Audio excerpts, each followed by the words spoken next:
जब मैं तुम्हारी लाइफ में आया था, तुमने खुद को देव से आजाद कर लिया था और देव की याददाश्त खोने के बाद तुम्हें उसमें वही पुराना देव नजर आ रहा है और वही आदतें लौट आई हैं। रिश्ते बदल गए हैं सृष्टि, आदतें भी बदलनी होंगी। पुरानी आदतें पुराने निशानों की तरह होती हैं जो धीरे धीरे करके फेड होती हैं। And look, I am sorry, सारी बातें भूल जाओ, सब कुछ छोड़ दो, प्लीज अपना मूड ठीक कर लो।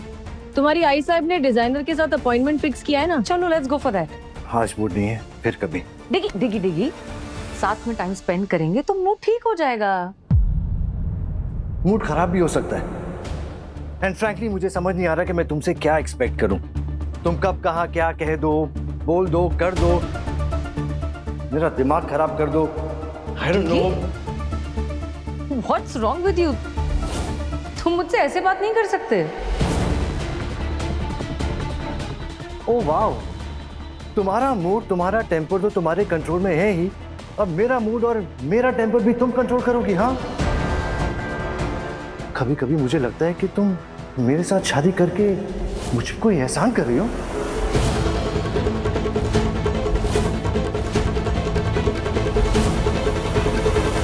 प्लीज प्रीतिया, कम ऑन, कुछ तो बोलो। एंड वो तुम्हारा मंगेतर थोड़ी ना है। हाँ, थोड़ा क्यूटिश सा तो है वो, और सृष्टि को भी पसंद है, सो प्लीज। पसंद और प्यार में बहुत फर्क होता है। कोई फर्क नहीं होता है, जिस इंसान पसंद करता है उसी से तो प्यार करता है ना। जो पसंद ही ना हो उससे प्यार कैसे करेगा? चलिए अपने विचार बताइए। लोग प्रीति, दिग्विजय ने जिया और सृष्टि को तब सहारा दिया था जब मैं उन लोगों से बहुत अलग हो गया था, इनडिफरेंट हो गया था। और वैसे भी मैं दिग्विजय के बारे में क्या सोचता हूँ वो इम्पोर्टेंट नहीं है। सृष्टि और दिग्विजय एक दूसरे के बारे में क्या सोचते हैं, क्या समझते हैं, क्या इक्वेशन है उनका, वो इम्पोर्टेंट है ज्यादा। अरे तो दोस्तों, जैसा कि आप सभी ने देखा कि देव जैसा इम्पल्सिव इंसान काफी संभल कर पॉलिटिकली करेक्ट स्टेटमेंट दे रहा है। काफी बदल गया है मेडिकल कॉलेज वाला देव। वो क्या है ना मैडम, लाइफ में इतनी बैंड बजा दी है कि अब भी नहीं बदला तो जिंदगी से सीखा ही क्या। तुम क्या बोल रहे हो? ये क्या मतलब है इस बात का?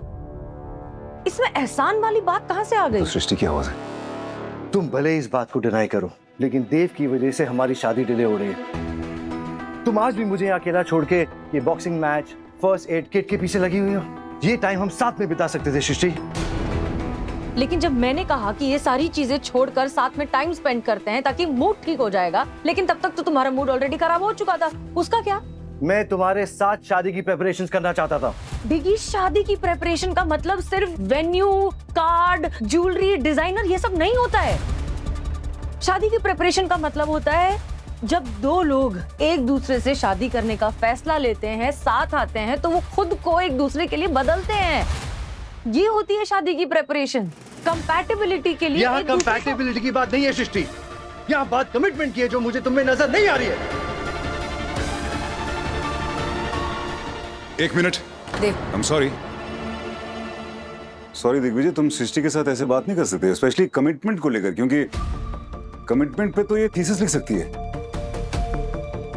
कमिटमेंट इसके लिए सबसे ज्यादा इंपॉर्टेंट है। इनफैक्ट कमिटमेंट की वजह से। देव, ये हमारा पर्सनल मैटर है, इंटरफेयर मत करो। अच्छा, या ठीक है, अगर पर्सनल मैटर तो प्लीज किसी पर्सनल जगह पे जाके इसको सॉल्व कीजिए। यहाँ भी हॉस्पिटल है, यहाँ पे मत कीजिए। देव, तुम बीच में घुस रहे हो और तमीज से बात करो। माना कि तुम फिर से डॉक्टर बन गए हो, लेकिन मैं तुम्हारा इंटर्न नहीं हूँ। पहली बात तो मैं तुमसे बात नहीं कर रहा था, मैं सृष्टि से बात कर रहा था। दूसरी बात, हाँ, मैं डॉक्टर बन गया हूँ और ये हॉस्पिटल मेरा है, और मेरे सामने पेशेंट को कोई डिस्टर्ब करे मुझसे टॉलरेट नहीं होगा। So please out out. Dev, अपनी लिमिट में रहो, तुम लाइन क्रॉस कर रहे हो।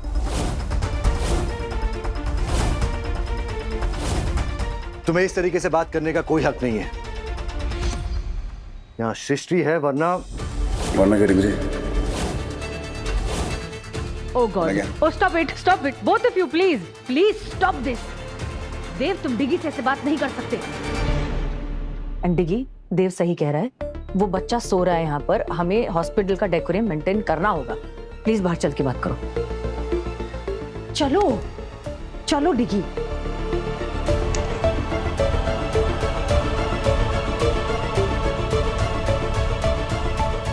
वैसे मानना पड़ेगा देव, हॉस्पिटल का बहाना देकर तूने सृष्टि को बचा लिया। शाना मुलगा है तू। डिकी, क्या कर रहे हो तुम?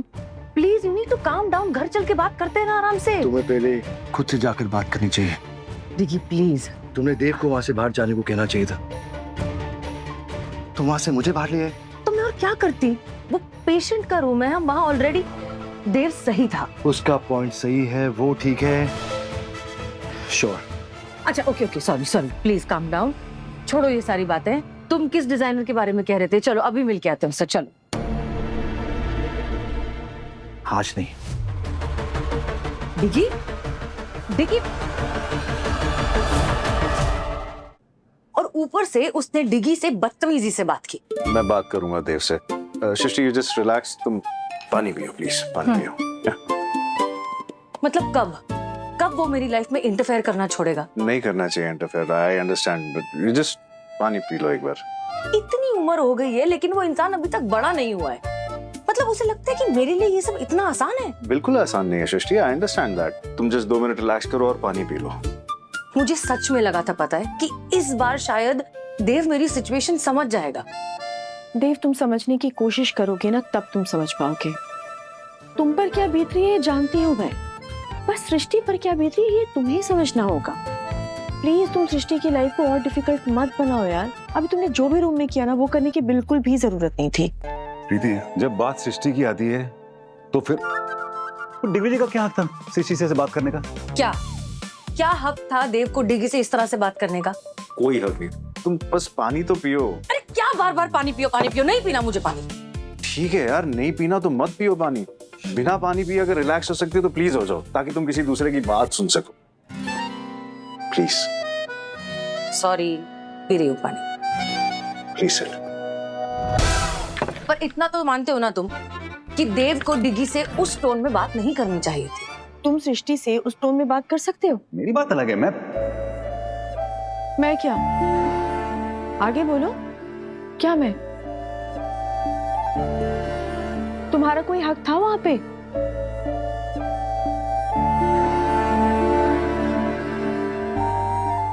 नहीं, मेरा कोई हक नहीं था। Then learn to deal with it, देव। पता नहीं सिचुएशन को डील कैसे करूं, यही मुझे समझ में नहीं आ रहा है। आई थिंक मैंने ये सिचुएशन ठीक से हैंडल नहीं की, मेरी गलती है। प्रॉब्लम को सॉल्व करने का पहला स्टेप ये है कि खुद को ब्लेम करना बंद करो। हाँ पर और सेकंड स्टेप ये होता है कि प्रॉब्लम को समझो। पता लगे बीमारी कुछ और है और इलाज किसी और चीज का चल रहा है। वो तो है और लेकिन तीसरा स्टेप ये होता है कि प्रॉब्लम के रीजन को पिन पॉइंट करो। वानी की लव स्टोरी को जिस चीज ने इम्पैक्ट किया था ना, तुम्हारी लाइफ को भी वही सेम चीज इम्पैक्ट कर रही है। प्यार। Are you serious? वेल, सिर्फ देव का तुम्हारे लिए नहीं बल्कि तुम्हारा देव के लिए।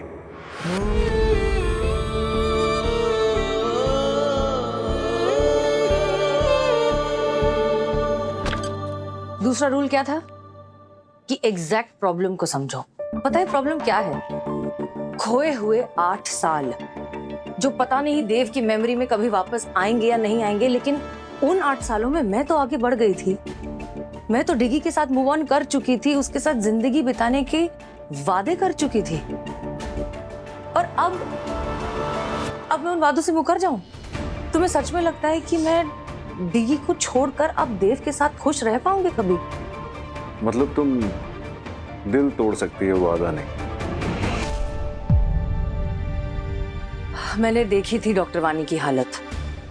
मैंने देखा था कि उन्हें कितनी तकलीफ हुई थी और मैं वो तकलीफ डिगी को नहीं दे सकती। मैं सोच भी नहीं सकती कि मेरी वजह से डिगी को इतना दर्द कभी सहना पड़ेगा। अब कुछ नहीं हो सकता, चीजें बहुत आगे बढ़ चुकी हैं। हम शादी की तैयारियां कर रहे हैं, कार्ड छप चुके हैं। 2 दिन बाद डिगी की मॉम यहाँ आने वाली है। अब कुछ नहीं हो सकता। Now I can't go back, I can't do anything now.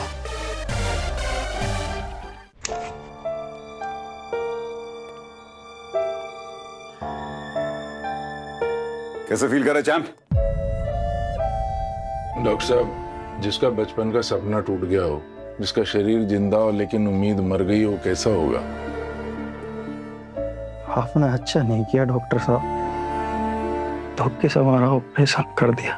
बाली, मेरे भाई, तूने मुझसे फाइट की।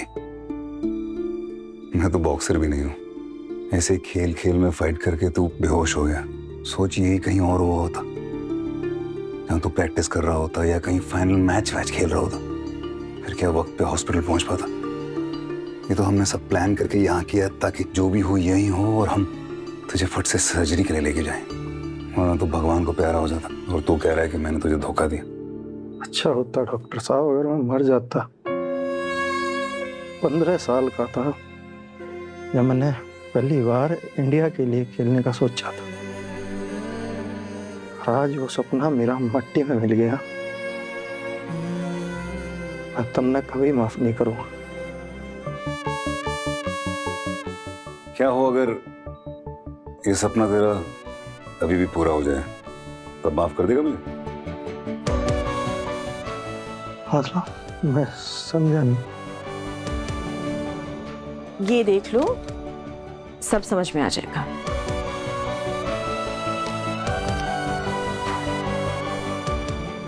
डॉक्टर साहब, ये तो बॉक्सिंग एसोसिएशन की रूल बुक है। इसके हिसाब से तो कट ऑफ 40 साल है। ये नई रूल बुक है, इसमें लेटेस्ट अमेंडमेंट्स है। मुझे ये बताओ, बाली जो है ये 40 का नहीं होना अभी तक? नहीं नहीं, कब होगा 40 का? अगले साल नवंबर। फिर तो टेंशन ही नहीं कोई। हाँ, तुम अगले साल 1 जनवरी को फिर से अप्लाई कर सकते हो, पर फिलहाल तुम खुद को ना थोड़ा रिकवरी का टाइम दो। फिर जितने मैच खेलने खेलो, कोई नहीं मना करेगा। थैंक यू डॉक्टर साहब, आपने हमारी जिंदगी और हमारा सपना दोनों बचा लिया। क्या मैं अपने गले लगा सकूं? थैंक यू डॉक्टर साहब। बस रोना अलाउड नहीं, आंसू से सॉल्ट कम हो जाएगा बॉडी का। मुझे अगर थैंक यू बोलना ही है तो मेरे लिए एक काम करना, मन लगा के प्रैक्टिस करना और फिर इंडिया के लिए गोल्ड लेके आना।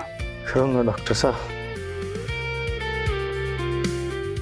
वादा है हमारा, जरूर करूंगा। God bless.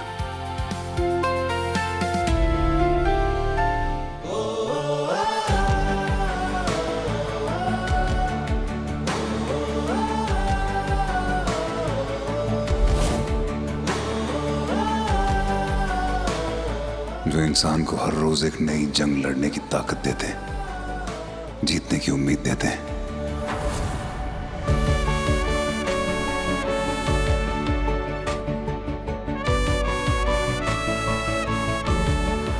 पर जब वही सपने टूटते हैं तो अंदर की उम्मीद भी टूटकर बिखर जाती है। हमें खुद को यही समझाना है कि एक सपना टूटा तो क्या हुआ, नए सपने देखना मत छोड़ो। अपनी उम्मीद को जिंदा रखो, उसे मरने मत दो। जब तक उम्मीद है तब तक जिंदगी है।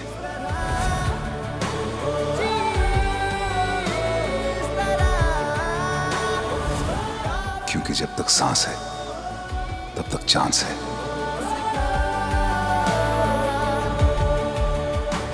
पहली बात तो मैं तुमसे बात नहीं कर रहा था, मैं सृष्टि से बात कर रहा था। दूसरी बात, मैं डॉक्टर बन गया हूं और ये हॉस्पिटल मेरा है और मेरे सामने पेशेंट को कोई डिस्टर्ब करे मुझसे टॉलरेट नहीं होगा। So please out out.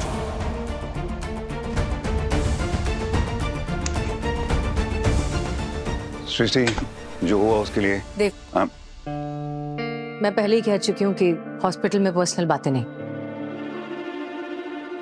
देव, चलो बढ़िया, तुम दोनों साथ में मिल गए।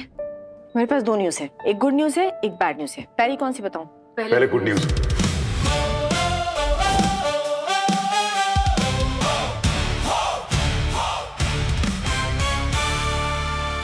वेल, ध्रुव को थैलेसीमिया नहीं है। Nice, good. और बैड न्यूज? इसे सल्फा एलर्जी है। इसके फीवर को कम करने के लिए नैरोजोन बेस्ट मेडिसिन है, पर हम इसे दे नहीं सकते क्योंकि ये सल्फा एलर्जी है और अगर हमने ये दोनों ड्रग यूज किए तो इसके लिए फेटल हो सकती है और इसकी जान भी जा सकती है।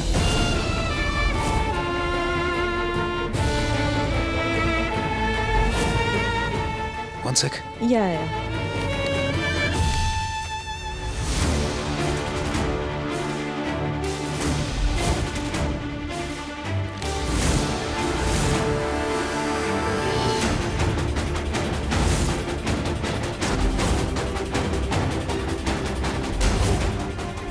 मेडिकल हिस्ट्री में सल्फर एलर्जी है।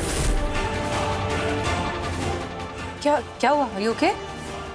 देव, ये एलर्जी नायरज़ोन ये सब पहले भी हो चुका है मेरे साथ। शायद किसी बच्चे को पहले भी ये सेम प्रॉब्लम हुई थी, लेकिन किसके साथ?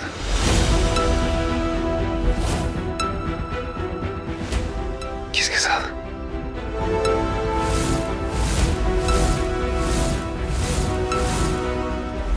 नायरज़ोन? राघव सिंह तो लिखा है यहाँ पे एलर्जी उसको सल्फा से, तो फिर उसको ये दवाई क्यों दी थी? Raghav Singh? Are you sure? Yes. Raghav Singh को सल्फा की एलर्जी थी और उसकी मौत नायरज़ोन और नेप्रोक्सिन देने की वजह से हुई। मतलब वो बच्चा गलत ड्रग की वजह से मारा गया।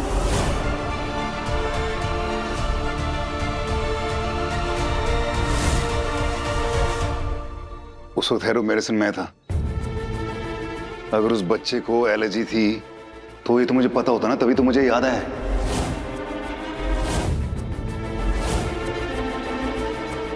तो फिर नायरज़ोन और नेप्रोक्सिन उसको दी किसने? एक मिनट, कहीं गलती मुझसे ही तो नहीं हो गई? कहीं मैंने ही उसको ये गलत ड्रग तो नहीं दे दिया? ये गुनाह कहीं मुझसे ही तो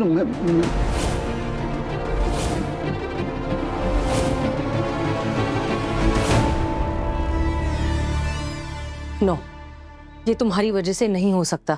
देखो, एज अ ह्यूमन बीइंग तुमने कितनी भी गलतियां की हो, but as a doctor you are brilliant. Look, अगर ये डॉक्यूमेंटेड था कि राघव सिंह को सल्फा की एलर्जी है, तो तुम उसे ये दवाई देने की गलती नहीं कर सकते। Exactly, I agree. और मेडिकल कॉलेज में तुम ही कहा करते थे, there is no scope for mistake when life is at stake. Remember?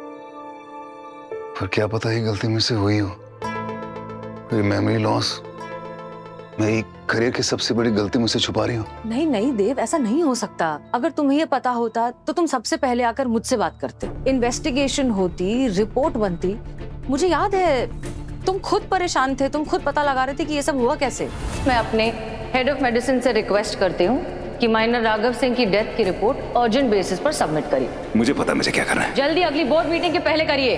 और मैंने कुछ पूछा था तुमसे राघव सिंह के बारे में, और या उसके बाद में कैसा हो गया था? क्या ऐसा तुम्हें लगा कि मैं कुछ छुपा रहा हूँ या कुछ ऐसा? बिल्कुल नहीं, तुम कुछ छुपा नहीं रहे थे। इनफैक्ट तुम खुद ही बहुत ज्यादा परेशान थे, बार बार रिपोर्ट चेक कर रहे थे, पता लगाना चाह रहे थे कि ये सब हुआ कैसे। और कुछ? और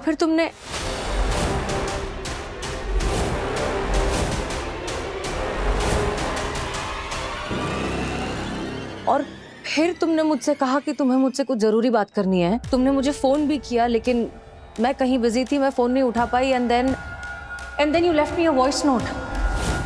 वॉइस नोट? ये मैं फाइल देखने आया था, इसमें पेज फटा हुआ है। फाड़ा किसी ने? तुमने फाड़ा ना? क्यों फाड़ा? इलीगल है, प्लीज दो मुझे। तुमने दवाई दे दी, फाइल तक नहीं पढ़ी। ये सोचा नहीं कि फाइल एक बार पढ़ लूं। साफ लिखा है यहाँ पे सल्फा एलर्जी। इस हॉस्पिटल के हेड ऑफ मेडिसिन होने के नाते मेरा एक फर्ज तुम्हें बताना है कि मैं तुम्हारी रिपोर्ट करूंगा और उसके बाद तुम्हारा मेडिकल लाइसेंस कैंसिल होगा और तुम जिंदगी में कभी प्रैक्टिस नहीं कर पाओगे। मेरी लाइफ खराब हो गई, जो हो गया सो हो गया यार। देव, हम फैमिली है देव। सृष्टि, तुमसे इंपॉर्टेंट बात करनी है। फोन नहीं लग रहा तुम्हारा, प्लीज मुझे फोन करो।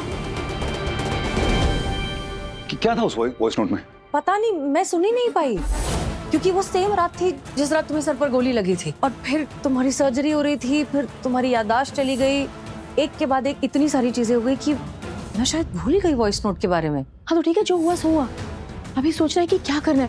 तुम्हारे पास वॉइस नोट होगा ना? हाँ, यस ऑफ कोर्स। सुनते हैं उसे। हाँ अभी प्लीज प्लीज प्लीज। ओके।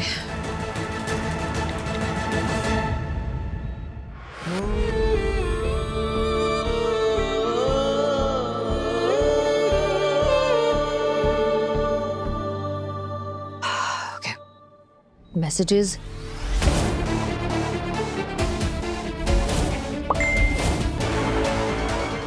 अरे cannot open the file any longer. Please ask the sender to send the file again. हाँ, क्योंकि सर्वर पर तुम्हारी फाइल थी, तुमने उसे ओपन नहीं की और सर्वर पर बहुत टाइम तक फाइल नहीं रहती है। तो तुम्हारे फोन में होगा ना, तुम्हारे पास होगा वॉइस नोट तुम्हारे फोन में, वहां चेक करो। मैंने तो अपना फोन ही फॉर्मेट कर दिया था क्योंकि मुझे याद ही नहीं था अपना वो पासवर्ड। अरे यार, oh God, I'm so sorry.